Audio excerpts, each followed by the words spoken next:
Sabar aja ya. Gimana ini? Tes. Baik, terima kasih teman-teman wartawan semuanya. Hari ini dengan Pradi ingin menyampaikan banyak hal perkembangan kasus Vina. Di sini sudah kami bersama-sama dengan seseorang yang luar biasa, bukan pengacara, tapi bekerja melebihi daripada pengacara ini, Kang Deddy. Terima kasih nih Kang Deddy, luar biasa nih Kang Deddy ini.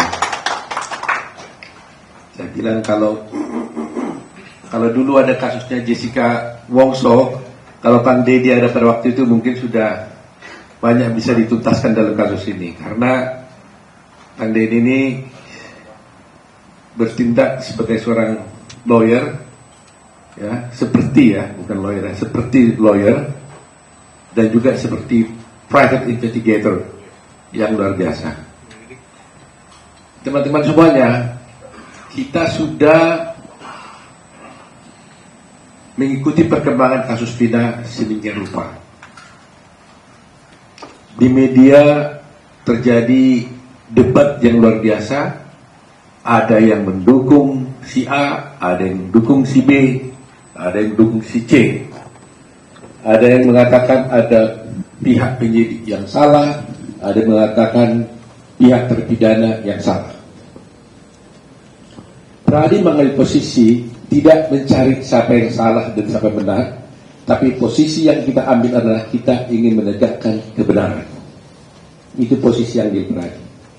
Itu sebabnya Pradi bekerjasama dengan Kang Deddy, dan di sini ada teman-teman saya, ada Pak Bendung, ya, ada Kang Yana, ada Pak Ruli Pengabdian dari Bandung, ada juga Pak Jutek ini yang selalu bekerja keras, ada Pak Duyanto, ada Bostam, ada Eli, ada Rilen, ada Owa Asidoni. Ini ketua PBH Pradi Pusat, ya, Indonesia ini dia. Ada juga apa lagi? Ada Riri. Nah, ini Riri yang selalu pasti sudah sering kenal sama para wartawan semuanya. Jadi itulah yang posisi yang diambil oleh Pradi. Mengambil posisi untuk menegakkan kebenaran, karena kami kedatangan pada waktu itu, pada mulanya kami itu tidak involved dalam kasus ini karena ada beberapa pengacara yang sudah turun tangan. Tapi ketika keluarga daripada terpidana datang kepada kami melalui Kang Deddy, kami betul-betul sungguh-sungguh kaget dan luar biasa. Di mana akhirnya kami menemukan suatu, belum kesimpulan pada itu, tapi arahan lah, satu pendekatan yang saintifik kami lakukan. Kami punya keyakinan berdasarkan bukti-bukti yang disajikan kepada kami bahwa ternyata ada bahwa sebenarnya terpidana ini tidak layak dihukum. Kami tidak meyakini bahwa mereka itu bersalah dengan beberapa fakta hukum yang sudah ada. Dan sebelumnya teman-teman juga sudah melihat bahwa kasus ini berkembang dan ada dan menjadi sampai ke pengadilan dan sampai orang ini dihukum. Itu bermula dari kesaksian dari 3 orang, yaitu namanya satu Aib, kedua adalah Liga Abar, ketiga adalah Dede. 3 orang inilah yang memulai cerita ini. Kalau 3 orang ini tidak bercerita dan membuat kesaksian, nggak ada kasus ini. Kasus pembunuhan itu tidak akan ada. Ini dulu. Tanpa adanya cerita dari kasus yang tinggal 3 orang ini, tidak ada benang merahnya, tidak ada bukti-bukti, dan tidak ada cerita tentang adanya pembunuhan daripada almarhum Eki dan Vina. 3 orang ini kan bercerita tentang semua adanya pelemparan, pengejaran, adanya bambu dan sebagainya, termasuk adanya samurai, batu yang dilempar dan sebagainya. Nah, kita sudah tahu dari 3 orang ini Liga Akbar sudah mencabut keterangannya dan menyatakan sebenarnya cerita itu tidak benar. Gitu ya. Hari ini kita mendapatkan bukti yang luar biasa melalui Kang Dedi. Keluarga dari Dede menghubungi Kang Dedi. Kita kedatangan di sini yaitu Dede.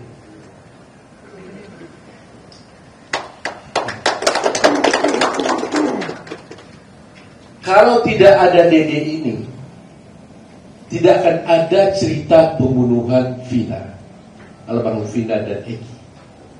Tapi karena mereka inilah dulunya yang memberikan keterangan palsu, bersaksi palsu,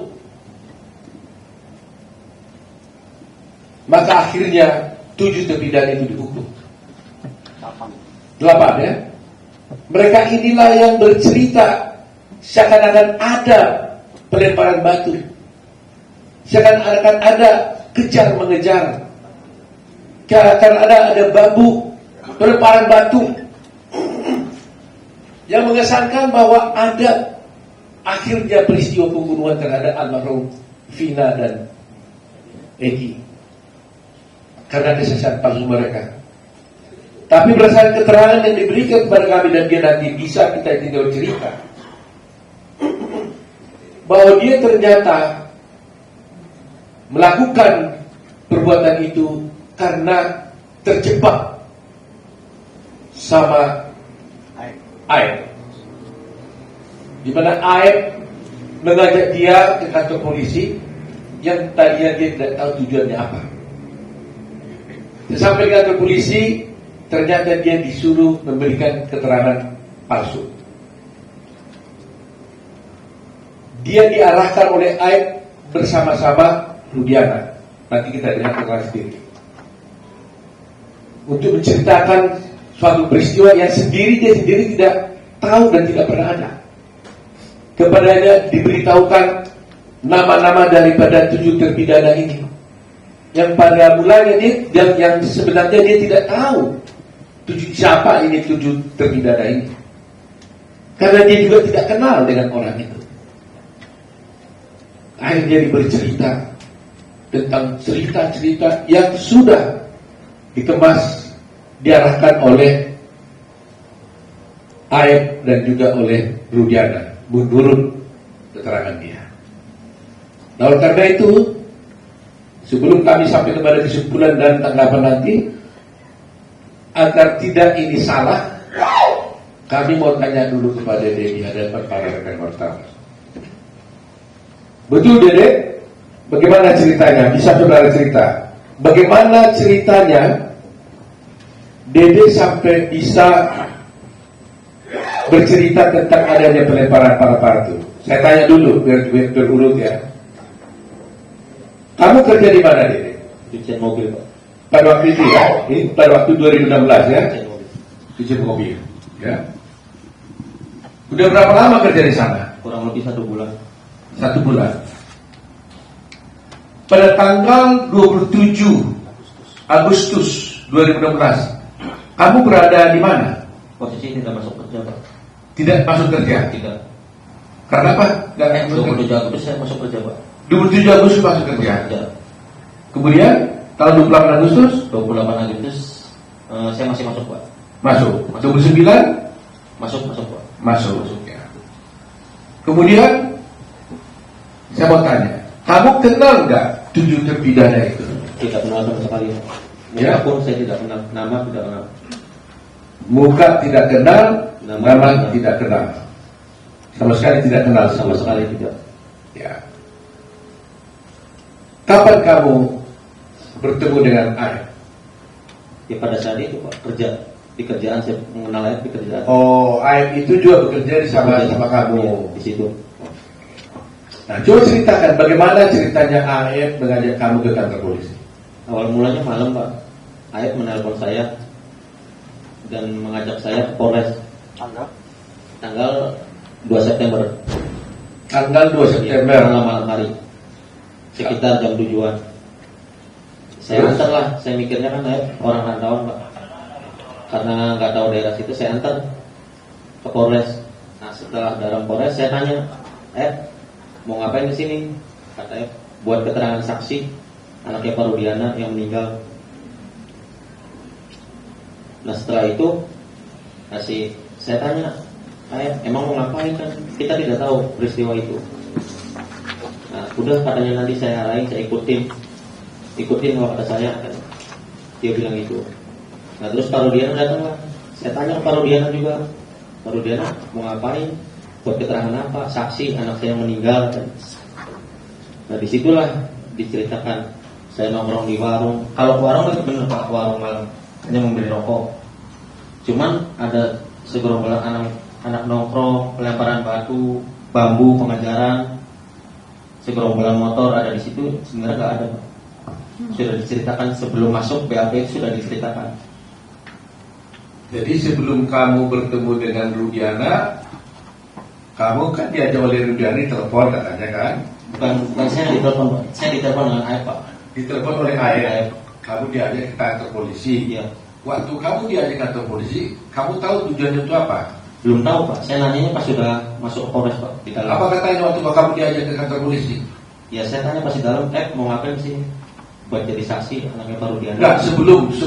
Oh saya nggak pernah nanya Pak. Nggak nanya. Nggak nanya Pak. Oh, dia nggak ada. Oh, kalau antar saya ke kantor polisi gitu. Oke, setelah kantor polisi, Ya, apa yang terjadi? Ya saya tanya, buat mau ngapain di sini? Buat keterangan saksi kan? Saksi siapa? Pak Rudiana yang anaknya meninggal. Oh, itu kata Aep. Iya. Nah, kemudian kamu bertemu dengan Rudiana di mana? Di situ juga? Di situ juga. Saya tahu Rudiana pun saat di situ. Oh, kamu kenal Rudiana saat di situ? Saat di situ. Waktu dia pakai baju apa dia? Baju preman atau baju Preman sih Pak. Baju biasa. Baju polisi. Apa? Dikenalkan sama Aep siapa ini gitu? Iya, dikenalkan sama Aep. Ini Pak Rudiana. Nah, dikasih tahu ini Pak Rudiana, ini Pak Rudiana. Apa lagi? Bapaknya Eki. Aep. Diberitahu nggak dia polisi? Diberitahu dia polisi. Ini polisi gitu. Polisi.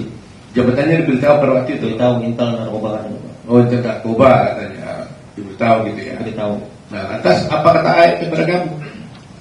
Ya saya bilang ke Pak Rudiana juga pada situ, Pak, buat jadi saksi apa? Anak saya meninggal kan. Nah, sedangkan saya tidak tahu kejadian itu. Dan saya pun tidak kenal nama-nama dan muka, dan peristiwa itu emang tidak tahu sama sekali Pak. Nah, terus apa kata Rudiana? Kata Aep dan Rudiana, dia bilang Pak, ya udah ntar saya kasih tahu katanya. Ya setelah dikasih tahu, pada saat nongkrong di situ, pada saat ke warung ada orang segerombolan nongkrong, terus melihat pelemparan batu kepada anaknya Pak Rudiana. Nah, terus dilempar batu itu tidak kena, terus pengajaran membawa bambu. Nah terus setelah itu ya tidak tahu kejadian itu lagi Pak. Setelah pengajaran tidak tahu. Sudah sampai situ doang. Tadi kan kamu ceritakan bahwa kamu diarahkan oleh Aep dan Rudiana. Saya mau lihat peran masing-masing. Aep ngomong apa, Pak Rudiana ngomong apa? Aep ngasih tahu, bilang aja ya ada segerombolan orang di situ Pak. Baik. Terus Pak Rudiana? Pak Rudiana ngasih tahu masalah motor sama nama Pak. Sama nama? Iya, motor dan nama. Saya tahu dari Pak Rudiana, dikasih tahu sama Pak Rudiana. Oh, nama-nama pelaku. Nama-nama pelaku. Iya. Apa katanya waktu itu? Kan saya bilang saya nggak kenal Pak nama-nama pelaku. Muka pun nggak kenal. Terus kata Pak Rudiana, ya udah ntar saya kasih tahu nama-namanya pelakunya. Oh, dikasih tahu? Dikasih tahu. Masih ingat kan nama-nama itu? Nggak ingat pas ya Pak. Oh, tapi nggak mengingat soalnya kan nggak kenal Pak. Oh. Tahu nama pun pas saat di situ kan dikasih tahu Pak. Tapi di situlah diberitahu, katakan gini aja katanya. Iya. Nah, sekarang setelah diarahkan oleh Aep dan Rudiana, lantas siapa yang melakukan buat BAP-nya? Mereka Rudiana juga? Bukan Pak. Oh, bukan. Bukan. Siapa? Ya penyidik di situ Pak. Oh, penyidik. Ya, penyidik di situ. Jadi kamu diarahkan oleh Aep dan Rudiana dulu, setelah itu baru di BAP oleh penyidik yang lain. Iya. Oh. Jadi penyidik yang lain ini nggak pernah mengarahkan kamu lagi dong? Nggak pernah Pak. Yang mengarahkan justru di si Rudiana dan di lainnya gitu. Sebelum masuk itu Pak. Ya karena memang selalu terjadi begitu kan, yang memukuli dengan yang menyidik kan selalu beda. Supaya yang menyidik, kalau upaya menyidik ditanya pernah kamu dipukuli penyidik, pasti nggak pernah memukuli, tapi dipukuli dulu sebelum jadi luar. Kira-kira begitu cerita-cerita film yang kita nonton lah gitu ya. Ya, kira-kira begitu ya. Dan ini sekarang diarahkan oleh ini. Jadi penyidiknya tidak pernah mengarahkan, tapi sudah diarahkan oleh Rudiana dan AR. Begitu ya. Nah, kemudian setelah itu terjadi di BAP. BAP seperti biasa Pak. Ditanya Aja ya. Ditanya. Kau ceritakan seperti yang diarahkan itu. Seperti yang diarahkan sebelum masuk Ya. Saya mau tanya, kenapa kau mau waktu itu? Sebenarnya hati saya mas sebenarnya nggak mau Pak. Kan saya juga sudah bilang Pak, saya tidak tahu kejadian itu sama sekali dengan AF dengan Pak Rudiana. Nah pada saat itu kan saya rakyat kecil Pak, saya nggak ngerti hukum, sekolah pun saya hanya SMP. Ya saya merasa takut Pak, sudah dialami. Saya bisa apa di situ Pak? Ya tapi kan namanya kan kamu kan tuh merasa berbuat, kenapa nggak nolak aja? Apa kamu diiming-iming? Tidak ada sama sekali Pak, diiming-iming. Enggak. Tidak ada sama sekali. Tapi kok kan orang bertanya, kok semudah itu kamu langsung diajak ini langsung kamu mau gitu? Kenapa? Maunya pun kan karena tidak tahu bahwa mau ke situ kan diberi buat kesaksian anaknya Pak Rudiana Pak. Mungkin kalau saya tahu, ayah ngasih tahu sebelum masuk Polres, saya nggak mau Pak. Ya tapi setelah di dalam Polres, terus kenapa jadi kamu mau? Karena takut Pak. Takut sama siapa? Ya takut karena sudah di dalam Polres itu Pak. Loh kenapa? Kalau di dalam Polres kenapa banyak? Ya karena saya nggak ngerti hukum. Loh iya, karena Polres apa? Ada kamu dipukul nggak? Enggak sih Pak. Apa karena Pak Rudiana polisi itu? Nah iya bisa jadi Pak. Macam bisa jadi, ya benarnya gimana? Ya emang karena polisi Pak, saya takut. Jadi berarti kamu merasa takut, Ya merasa takut. karena sudah berada di kantor polisi, Ya. karena kamu diminta oleh Pak Rudiana yang ke polisi, Ya. kamu ikutin aja. Ya. Nah waktu itu kamu tahu lah akibatnya itu waktu itu ya. Saya tahu Pak akibatnya. Pasti tahu saya. Ya setelah di BAP pun kan saya ngomong ke Ayah Pak. Ya. Saya bilang ke Ayah, kenapa membuat kesaksian seperti ini kata saya. Kan bakal berat ke depannya. Udah katanya saya kesal sama terpidana itu Pak. Kata ayah. Iya. Kenapa? Karena pernah dipukuli Pak. Oh, si ayah cerita bahwa dia pernah dipukuli oleh Warga sekitar di situ Pak. ayah merasa apa? Dipukuli dengan Dipukuli oleh warga situ, bukan oleh terpidana. Iya ada terpidana. Ada terpidana. Jadi merasa kesal ya, Merasa kesal. sehingga diarahkan. Gitu. Ya beda. Nah, kamu diperiksa itu di mana? Di Polres mana itu? Polres Cirebon. Polres Cirebon. Nah, setelah di Polres Cirebon, apakah kamu pernah juga diperiksa di Polda? Tidak pernah sama sekali 2016 Pak. Hah? Tidak pernah. Tidak pernah. Tetapi di sini kita lihat ada berita acara kamu juga ada di Polda. Jadi di sini ada wartawan, kita lihat ya. Ini ada berita acara di sini di Polres. Dan juga ada acara berita acara di Polda. Tapi dia merasa kamu tak pernah tanda berita acara yang di Polda tidak pernah Pak. 2016 saya tidak pernah. di Polda kamu tidak pernah tanda tangan berita acara di Polda. Di BAP pun tidak pernah. Kesana pun tidak pernah. Kamu kok tahu di mana Polda? Tidak tahu sama sekali Pak. Sampai sekarang kamu tidak tahu Polda. Tidak tahu sampai sekarang pun istilahnya tidak tahu Pak. Yang sekarang 2024 mah udah Pak. Cuman kan kalau jalan tetap saya nggak apa Pak. Nggak, artinya yang sebelum tahun 2004 itu kamu tidak pernah ke Polda. Tidak tahu Pak sama sekali. Tidak tahu ya. Tidak tahu. Soalnya di sini ada berita acara kamu di Polda pada tanggal 23 November. Itu nggak ada ya? Nggak ada Pak. Nggak pernah terjadi.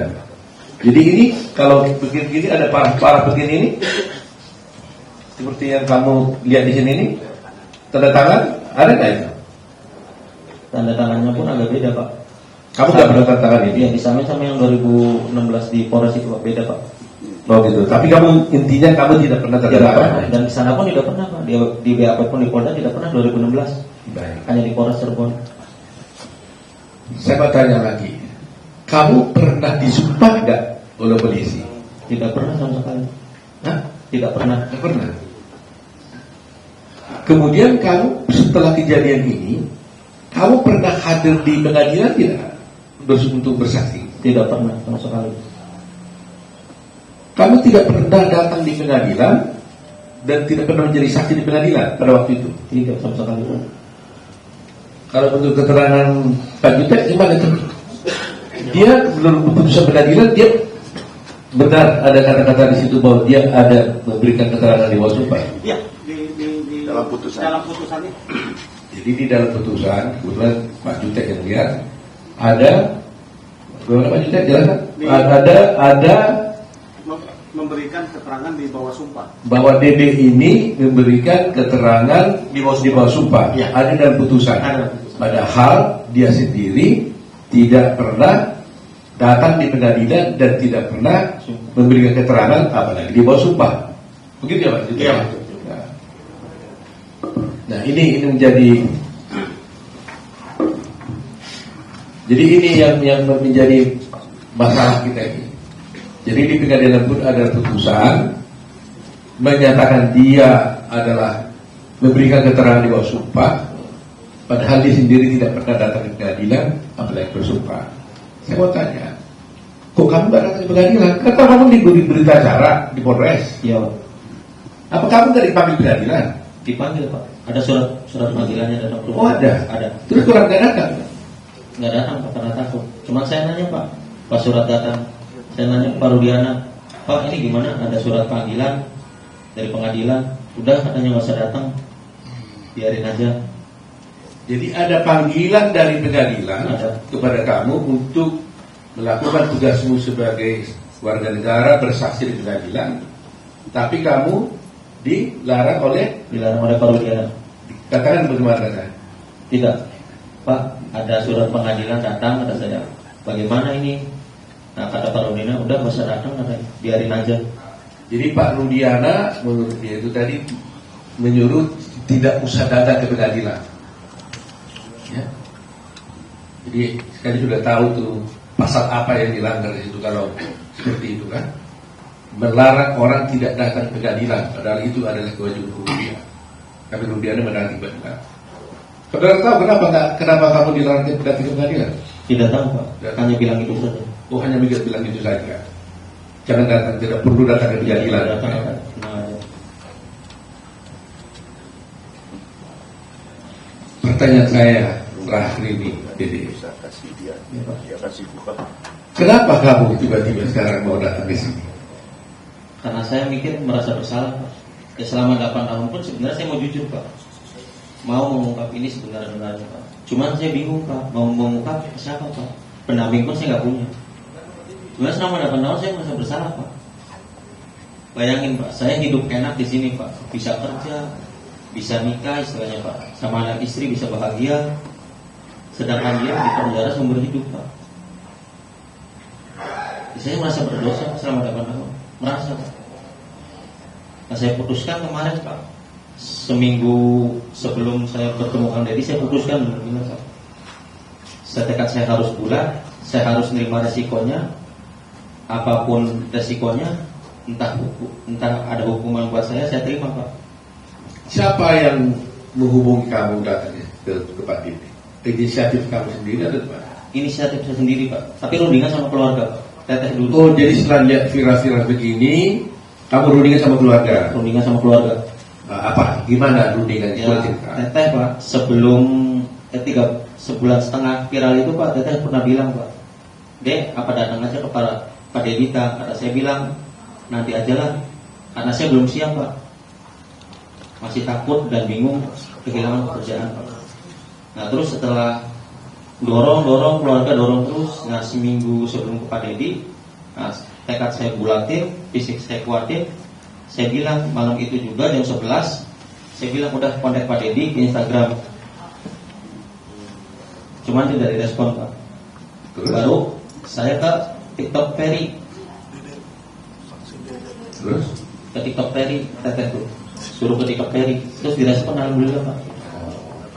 Jadi teman-teman wartawan sudah lihat di sini. Yang menghubungi Kang Deddy ini adalah dia. Kita tidak mencari-cari, tidak menemukan Deddy. Deddy sendiri yang berunding dengan keluarganya merasa bersalah dan akhirnya datang menemui Kang Deddy. Dan Kang Deddy membawa ke sini. Pokoknya saya tegaskan, intinya saya keluar itu bukan dicari dengan Pak Deddy, bukan ada yang dari luar menyuruh saya. Karena ini inisiatif saya sendiri, merasa bersalah, dan keluarga, ada dorongan dari keluarga, udah selebihnya nggak ada lagi. Dede, Ya Pak. Kamu kan tadi mengaku sudah bersalah melakukan memberikan keterangan palsu dulu atas arahan daripada AF dan juga Rudiana. Ya, kita juga pernah melaporkan kamu juga. Iya Pak. Iya kan? Tapi sekarang kamu datang mengaku bersalah. Kamu tahu risikonya ini? Kamu Tahu Pak, sangat tahu resikonya. kamu tahu bahwa kamu bisa dipenjara gara-gara pengakuanmu sekarang ini? Tahu Pak, saya siap resikonya Pak.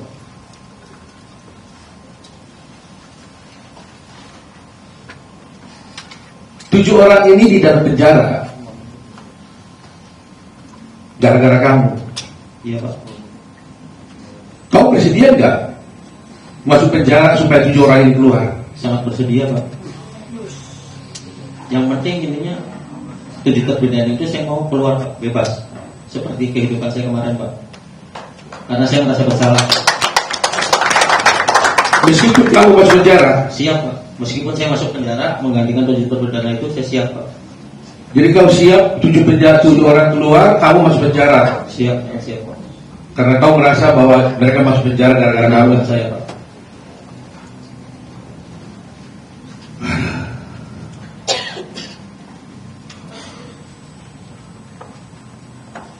Terima kasih ya Dede ya. Sama-sama. Walaupun kamu ini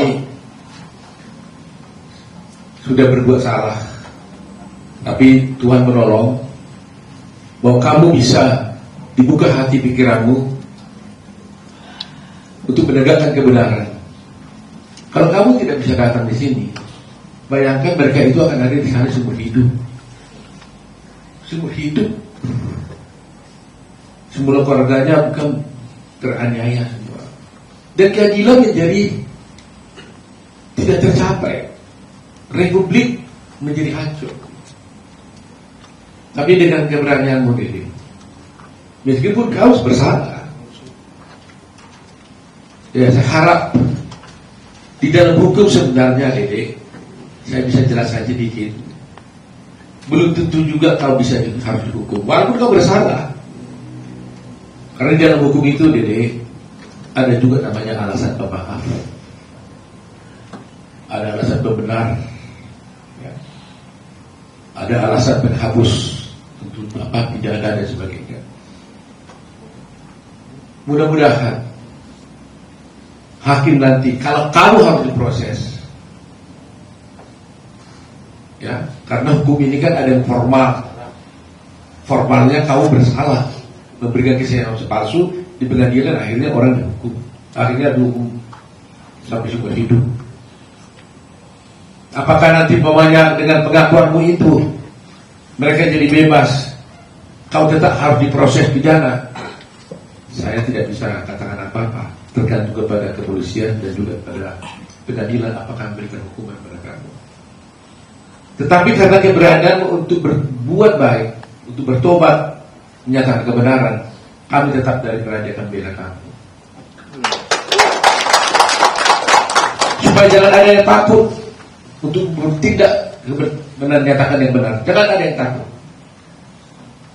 Seperti Dede, berbuat salah tapi bertobat, mengaku bersalah. Mudah-mudahan ada alasan pemaaf buat kamu, ya, yang diberi oleh hakimnya. Jadi sekali lagi ya, berani kamu ya. Berani Pak. 7 orang keluar, kamu masuk penjara menggantikan mereka. Iya Pak. Intinya saya keluar, dengan 7 terpidana itu saya keluar. Ya, mudah-mudahan mereka keluar. Hati saya lebih senang Pak.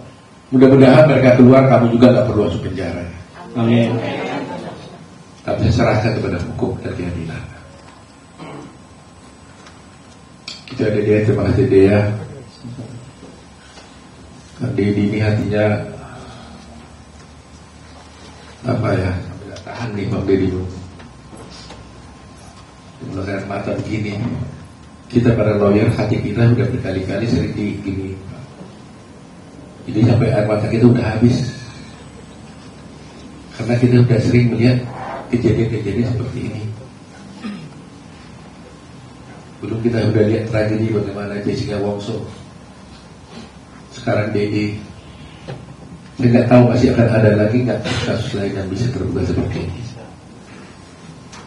Tapi terus terang aja terima kasih ya kepada para wartawan semuanya. Terus terang aja kalau ada wartawan, media massa, televisi yang mau dengan sepenuh hati mengikuti dan membuka kasus ini nggak terbongkar. Jasamu luar biasa. Jasa para media televisi, baik Instagram, siapapun lah, medsos, netizen di Indonesia ini, saya atas nama Pradi, atas nama Advokat Indonesia, atas nama keadilan, berterima kasih sebesar-besarnya. Ini belum tuntas memang, tapi dengan adanya kedatangan Dede ini ada digambar juga, mudah-mudahan menjadi keberanian mereka. Dan sebagai bukti, Dede ini juga sudah datang memberikan keterangannya itu di hadapan notaris. Dia tertangan di hadapan notaris. Semua keterangan dia itu tadi itu. Jadi kita lihat Dede datang bertemu dengan Kang Dedi bukan karena disaring oleh Kang Dedi, tapi dia sendiri yang berunding dengan keluarganya, merasa bahwa dia bersalah menghubungi Kang Dedi. Ya, dan ini kita ajak ke notaris juga itu atas sukarela dia membuat keterangan ini. Betul ya, Dede ya.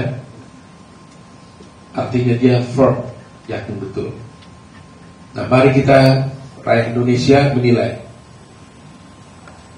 apakah keberanian Dede ini tetap harus kita hormati. Di satu pihak nanti akan ada polemik. Di satu pihak dia sudah bersalah, tapi dia di satu pihak dia sudah menjadi pahlawan untuk bisa membongkar kasus ini. Mari kita dukung Dede. Mari kita doakan Dede. Kita kuatkan hatinya supaya kasus ini bisa terbuka. Dan kepada Kapolri, terima kasih Pak Kapolri karena sudah menugaskan kemarin saya lihat ada Bapak Resrim, Irwasu, Propam tuntangan kasus ini. Mari kita sama-sama membongkar kasus ini untuk tegaknya hukum dan keadilan. Kalau toh ada di sini katakan Dedi ini bahwa ini ulah dari polisi, bukan kepolisian secara institusi, ini adalah oknum. Oknum. Jangan gara-gara satu oknum tercoreng nama institusi. Jadi kita harus berani ya membuka kasus ini. Jangan gara-gara setitik nilai rusak sukses sebelahnya. Jangan gara-gara satu oknum yang berbuat menjadi rusak institusi kepolisian. Kami butuh polisi Pak. Kalau tanpa polisi nggak mungkin ada keamanan di negeri ini. Kami tetap ingin menjaga dengan baik kepolisian. Oleh karena itu apapun kami siap bekerja sama dengan pihak kepolisian seperti yang dilakukan oleh Kang Dedi ini. Dan terus terang Pak, teman-teman semua, para netizen di seluruh Indonesia, menjadi pertanyaan sekarang, kalaulah seperti dikatakan oleh Kang Dedi, si Dedi tadi itu benar, itu hanya rekayasa.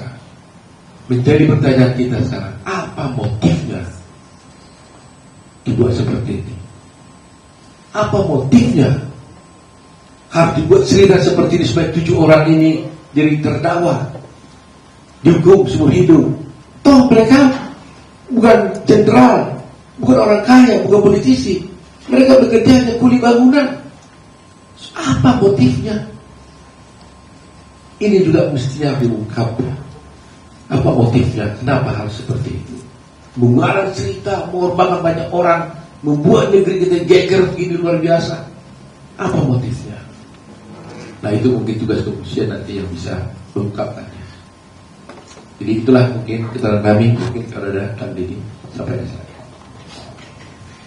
Baik, terima kasih Bang Oto dan seluruh kawan-kawan dari Peradi yang hari ini saya muliakan, saya banggakan dan saya temui Dede didampingi oleh ibunda tercinta dan kakaknya tercinta yang mendampinginya dengan sepenuh hati, memberikan ruang bagi putranya untuk menjadi pahlawan bagi keadilan di Republik ini. Air mata saya tidak pernah berhenti. Kenapa? Yang pertama adalah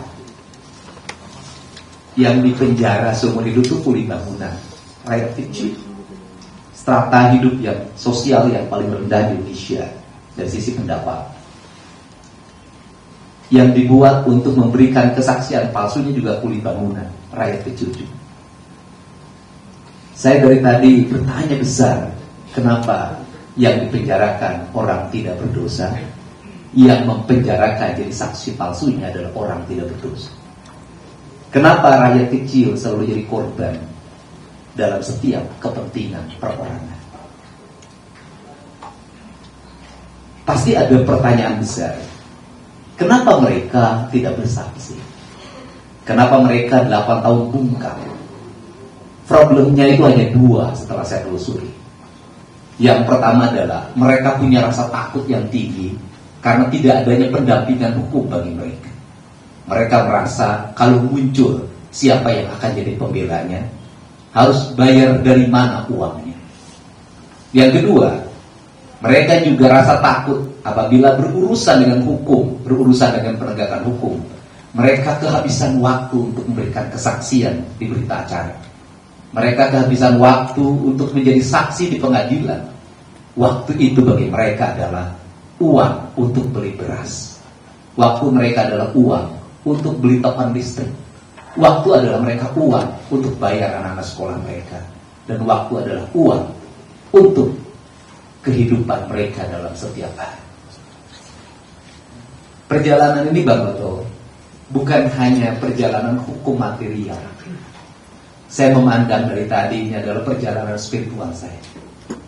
Mungkin beda orang memahami spiritual. Spiritual apa yang saya dalami? Yang pertama, kenapa saya menangis? Saya itu bertanya dalam setiap hari, ya Allah, kenapa saya harus berpisah dengan anak saya? Saya harus berpisah dengan keluarga saya. Hari ini Allah menjawab, kamu berpisah dengan anak-anak kamu biar kamu sendiri dan punya waktu untuk menghabiskan waktumu untuk sebuah penelusuran peristiwa yang pada akhirnya 3 bulan berakhir hari. Mungkin kalau hari ini saya duduk dalam sebuah keluarga, tiap hari pergi ke mall, jalan-jalan, saya tidak akan menemukan kasus dan saya tidak akan turun. Saya menikmati hidup dalam sebuah keluarga. Yang kedua, kasus ini adalah peristiwa seorang ibu. Saya orang yang sangat mencintai ibu saya, dan ibu saya selalu hadir dalam kehidupan saya. Sehingga saya memahami betul bahwa seorang ibu memiliki rasa yang sangat kuat. Hatinya menembus langit yang tidak bisa dihalangi oleh siapapun. Maka investigasi kalau dikatakan, atau wawancara yang saya lakukan, atau penelusuran yang saya lakukan, saya selalu menjumpai ibunya. Saya menjumpai ibunya Eka. Saya menjumpai kakaknya Supri yang itu juga pengganti ibu. Saya menjumpai ibunya Peggy. Saya yakin betul bahwa kemurnian hati seorang ibu itu akan membukakan pintu langit kesadaran manusia. Dari ucapan-ucapan ibu, dari tangisan-tangisan ibu, dari doa-doa ibu dan dari air mata ibu, akhirnya tergerak ibu yang jadi kakaknya dan ibu yang menjadi ibunya Dede. Lahirlah sebuah motivasi di mana Dede harus berkata jujur. Dan hari ini Dede berkata jujur. Saya di Republik ini baru mendengar sekali ucapan seorang manusia yang patriotik, tidak berpendidikan tinggi, hanya kuli bangunan, tidak pernah mengikuti pendidikan-pendidikan nasionalisme seperti para pejabat seperti saya. Tapi dia berkata bahwa saya mau dipenjara menggantikan mereka karena saya telah bersalah mempenjarakan mereka. Biarkan mereka bebas dan saya masuk dalam penjara itu. Sebentar lagi kita akan ada upacara 17 Agustus. Dia adalah pahlawan di era ini. Dia adalah patriotik di era ini. Dan dia adalah kesatria di era ini. Untuk itu, kepada para kesatria, kita harus merasa malu ada kesatrianya sebenarnya. Kemudian yang berikutnya bagi saya pribadi Bang Oto, dalam seminggu ini adalah seminggu derita sebenarnya dalam penelusuran kasus ini. Karena saya mendapat bulian yang luar biasa, mendapat tuduhan suap beragam. Pada niat saya cuma satu, saya ingin kasus ini tidak melebar kemana-mana, tidak menuduh orang yang tidak bersalah, tidak membawa nama siapapun yang tidak ada kaitannya tujuan saya. Tetapi karena halusinasi, imajinasi, cocok logi, membakar pikiran orang di media sosial sehingga menjadi kemana-mana. Dan rupanya air mata saya ketika malam itu terjawab hari ini. Seluruh bulian itu dijawab dengan datangnya Dede. Dan bagi saya kedatangan Dede adalah pelipur lara hidup saya dan membuat hidup saya bahagia dan berarti pada hari. Kemudian yang berikutnya banyak yang mengaitkan dengan dunia politik. Saya katakan berulang-ulang di depan Pak Jutek, saya katakan penelusuran saya terhadap kasus Eki dan Tina dan terpenjaranya 7 orang dengan hukuman penjara seumur hidup bagi saya jauh lebih berharga dibanding dengan hanya urusan politik. Karena ini jauh lebih berharga, ini lebih memiliki nilai kemanusiaan. Dan saya cuma satu dalam hidup saya, ingin punya catatan. Saya memang bukan pengacara, saya bukan jurnalis, saya bukan alat penegak hukum, tapi saya ingin punya catatan bahwa dulu pernah ada orang yang terbebas dari penjara seumur hidup, dari tayangan channel YouTube yang saya kelola. Dan itu bagi saya adalah perjalanan indah dalam hidup ini.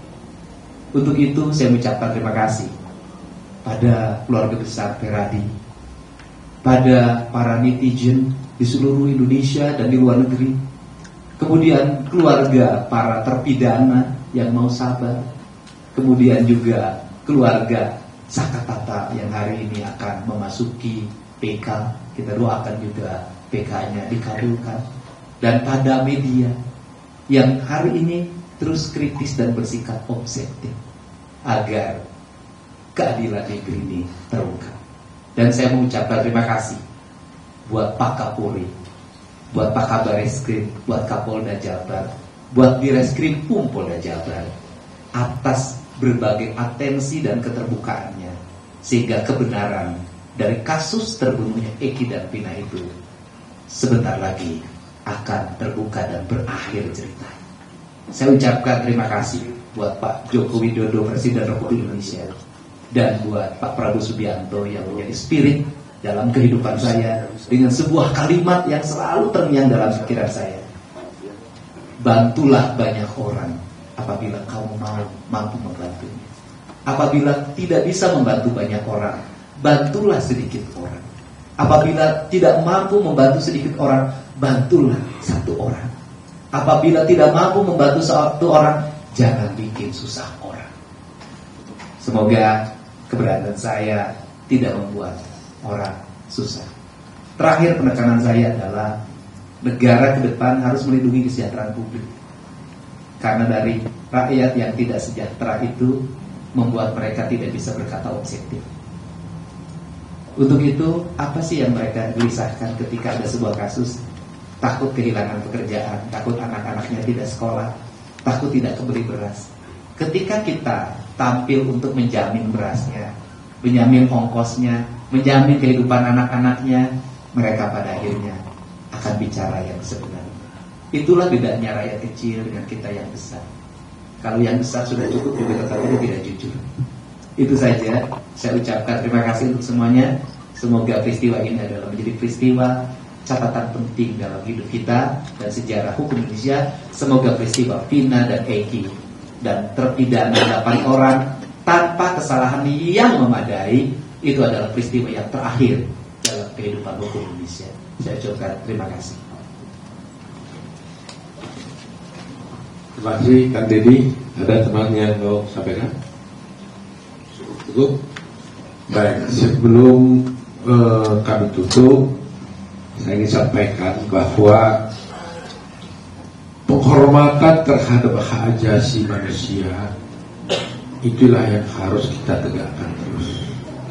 Karena penghormatan terhadap hak asasi ini akhir-akhir ini mulai lekang mulai hilang dari hati dan pikiran kita, sehingga kita tidak lagi menghormati kebebasan orang lain. Dengan mudahnya kita membicarakan orang lain tanpa kita merasakan betapa hancurnya hati mereka dan keluarganya kalau mereka dibicarakan secara tidak adil. Kedua, transparansi di dalam suatu penegakan hukum sangatlah penting agar orang mengetahui apa sesungguhnya terjadi, sehingga tidak akan ada dugaan-dugaan yang negatif dari masyarakat terhadap penegakan hukum itu sendiri. Besok kami diundang oleh Bareskrim Polri untuk menghadiri gelar perkara atas kasus yang kami laporkan, di mana waktu itu tim dari Peradi di bawah pimpinan Pak Rudi sama Pak Jutek pada waktu itu melaporkan saudara Aib dan Dede. Jadi kita laporkan dia ini sebenarnya. Jadi Aib kami laporkan ke polisi, kami laporkan juga Aib ini, Dede ini ke Bareskrim. Tapi akhirnya Dede ini datang ke kami. Ini luar biasa. Dia kami laporkan karena kami duga melakukan kesaksian palsu, seperti yang kita sudah lihat tadi. Dia datang mengatakan memang saya bersaksi palsu, mengakui. Kalau bukan Tuhan yang membuka pintu hatinya, tidak mungkin. Pasti Tuhan yang membuka. Dan siap dulu. 7 orang keluar. Asal 7 orang ini keluar, biar saya masuk penjara menggantikan mereka. Itu kata. Tidak ada keberanian orang seperti dia sekarang. Tidak ada. Zaman sekarang ini seperti ini. Biasanya langsung kabur, takut. Dia berani mengambil risiko itu. Luar biasa. Ini luar biasa ini. Jadi itulah. Jadi mudah-mudahan kami tunggu nih. Aib, di mana kau sayang? Aib sayang, kembalilah ke jalan yang benar. Kang Deddy sudah bertemu ayahnya. Ya, mudah-mudahan Aib datang. Nggak apa-apa Aib, jangan korbankan anak manusia. Tegakkan hukum. Deddy ada contohnya sini. Toh tidak ada apa-apa. Ya, datanglah Aib, ceritakan yang sebenarnya. Dan kepada Pak Rudiana, kami juga minta waktunya tiba untuk juga katakan yang sebenarnya. Katakanlah yang sebenarnya. Belum terlambat. Itu harapan kami. Jadi mudah-mudahan besok jam berapa kita? Jam 11. Jadi aneh kan? Kami laporkan Aib, karena pernah Dede datang, dan malah datang, dan besok gelar perkara. Nah bagaimana mau gelar perkara? Ya besok terpaksa kita bawa lah Dede ini ya. Bersedia nggak Dede besok ke Mabes Polri? Siap. Melaporkan langsung nyatakannya? Siap. Kita laporkan dia nggak perlu dipanggil, langsung datang sendiri sekarang. Ya, jadi kita lihat besok bagaimana babak berikutnya. Mudah-mudahan semua pihak ini terbuka, jangan lagi ada yang mencoba menghalang-halangi. Ya, kalau selama ini berdebat-debat, ada yang bela A, ada yang bela B, sekarang sudah terbuka. Jangan lagi lah. Jangan ada dusta di antara kita. Baru seminggu yang lalu saya berkata di suatu media tentang apa kata-kata seorang pujangga tinggal Gibran, dan hari ini mulai terbukti. Saya katakan begini, kebohongan kecil hanya bisa ditutupi dengan kebohongan yang besar. Kebohongan besar hanya bisa juga ditutupi dengan kebohongan yang lebih besar lagi. Sampai akhirnya kebohongan itu bercerita tentang kebohongan itu sendiri. Dan akhirnya tiba sekarang memang kebohongan itu sendirilah yang bercerita tentang kebohongan itu, karena Dede sudah datang mengaku bersalah. Terima kasih teman-teman. Pertanyaan? Ya. Nyalain dulu ya. Silakan. Sekarang abang ya, karena tampilannya muda banget. Gak beda ya Kang Deddy. Foto dan Kang Deddy ya semua. Ada 2 pertanyaan Dari sih mana sebenarnya. nih? Oh, dari Nusantara Pak. Oke, tertiti, oke. Sahabat kita. Ini kan tadi baru saja tim kuasa hukum dari Itu Rudiana mensomasi Kang Deddy dan juga Dede dan Liga Akbar.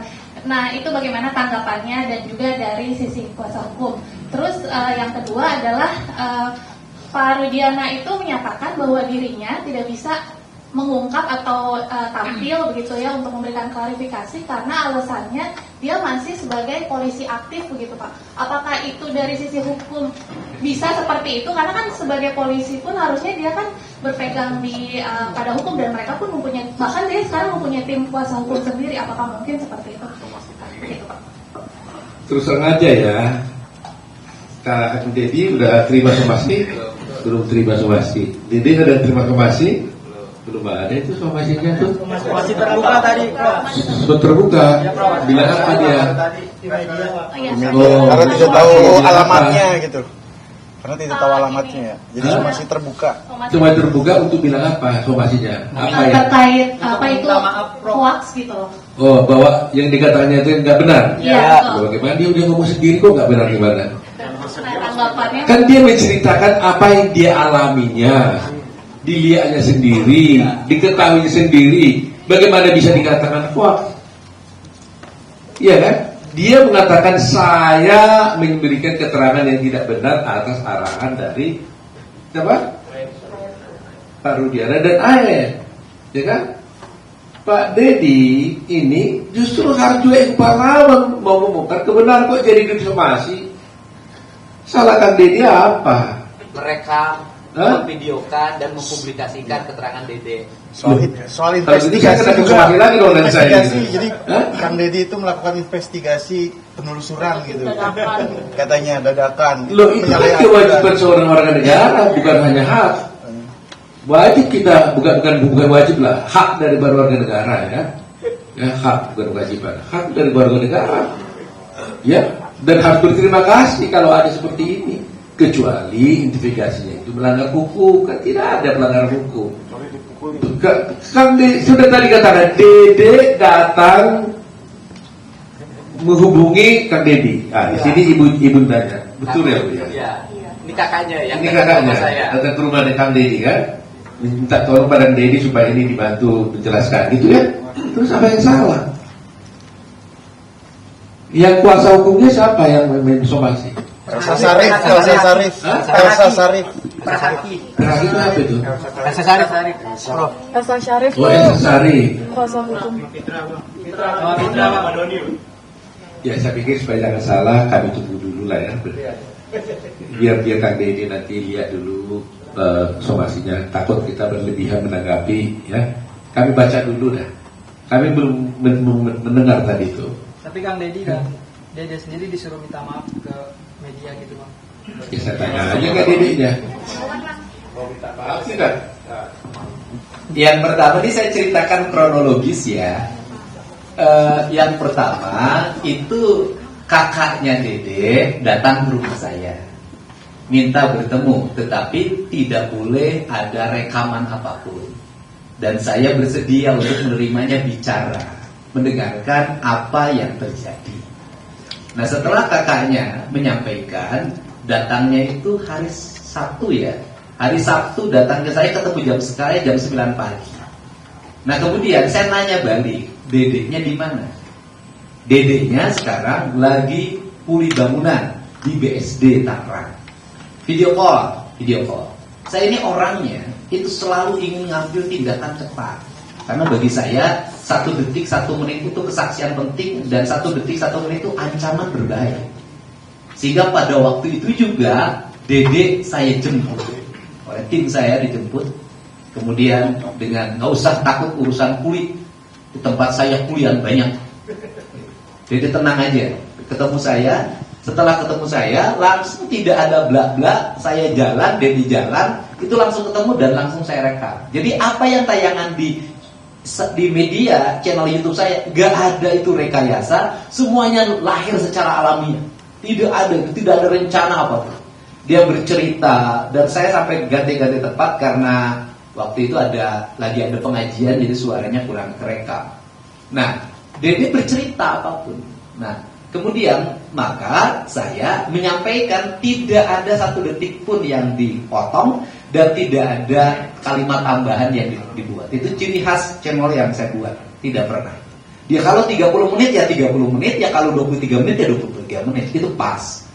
Nah kemudian kalau hari ini Dede disuruh minta maaf, ya saya tanya, Dede mau minta maaf enggak? Minta maaf untuk apa, Pak? Ya, Dedenya tidak mau minta maaf, gitu kan? Ya kemudian kalau ditanya, kenapa Kang Dedi menginvestigasi? Apa kapasitasnya? Saya sih jujur aja nggak menginvestigasi, itu nggak ada niat investigasi. Saya hanya ingin mengetahui ini teh apa sih sebenarnya yang terjadi. Sebenarnya kalau kita mau bicara jujur, yang harus diinvestigasi, yang harus disomasi itu yang kesurupan. Karena itu yang kesurupan harus disomasi sebenarnya. Kenapa Anda harus kesurupan? Kan gitu.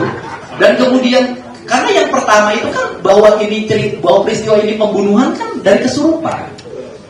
Peristiwa ini dianggap pembunuhan itu kan dari kesurupan, sampai menyebut nama Egi dan diperkosa, katanya ditunjukin ini diperkosa, terus kemungkinan ya katanya ada 11. Pertanyaannya kenapa yang kesurupan nggak di BAP? Kemudian itu yang isi kesurupannya kenapa nggak dihadirkan untuk di BAP? Nah itu sebenarnya awal kan dari situ. Nah kemudian saya hanya ya andai kata ya kalau saya mah tetap minta maaf, ya kan? Maafin aku deh kalau ada ucapan aku yang tidak berkenan. Gitu aja kan, nggak apa-apa. Takut ada ucapan saya yang dianggap kasar, ucapan saya yang dianggap tidak berkenan, gitu loh. Ya, itu aja, saya kan itu saja. Nah, tetapi kalau minta maaf karena menayangkan ini, ya tanya aja yang saya kan hanya merekam kata Dede. Lebih baik saya minta maaf kepada narapidana dan keluarganya.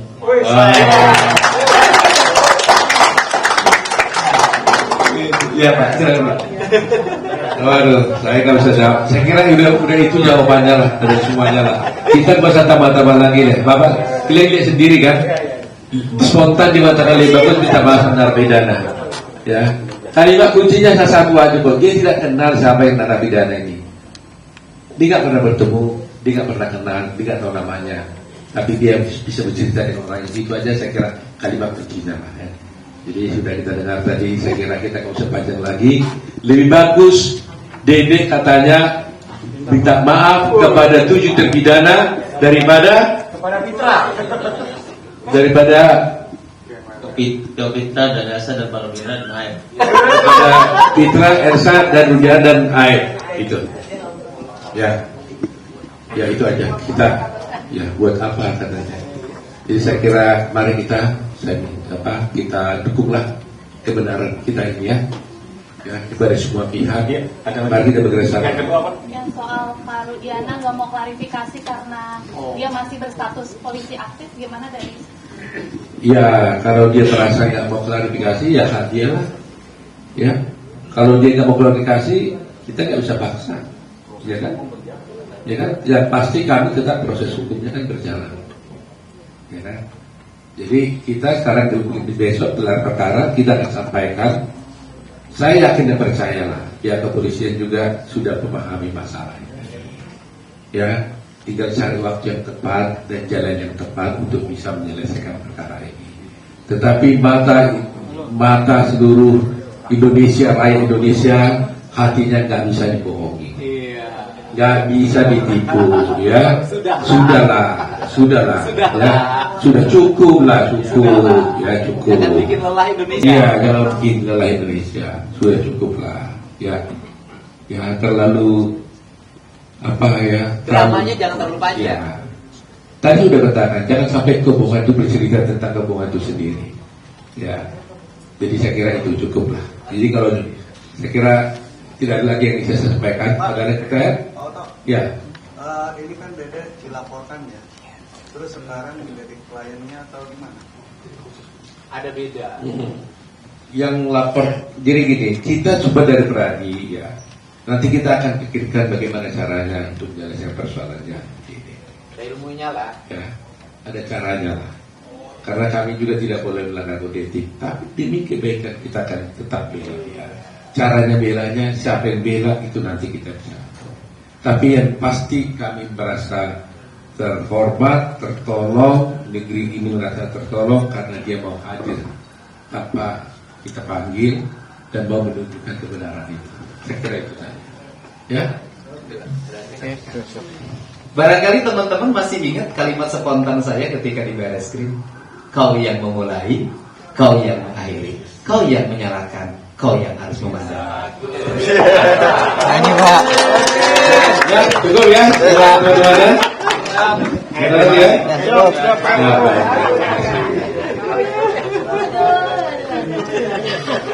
Ada lagi. Foto dulu, foto.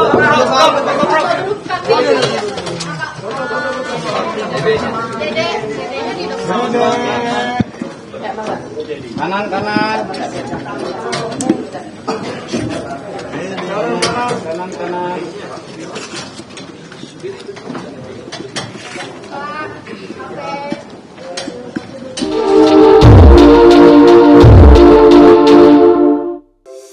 Di antara banyak sumber informasi, kami layak dipercaya.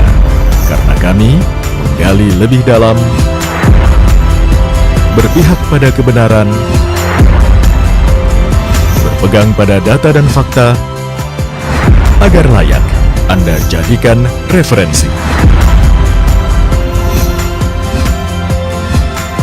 Kompas TV, independen, terpercaya.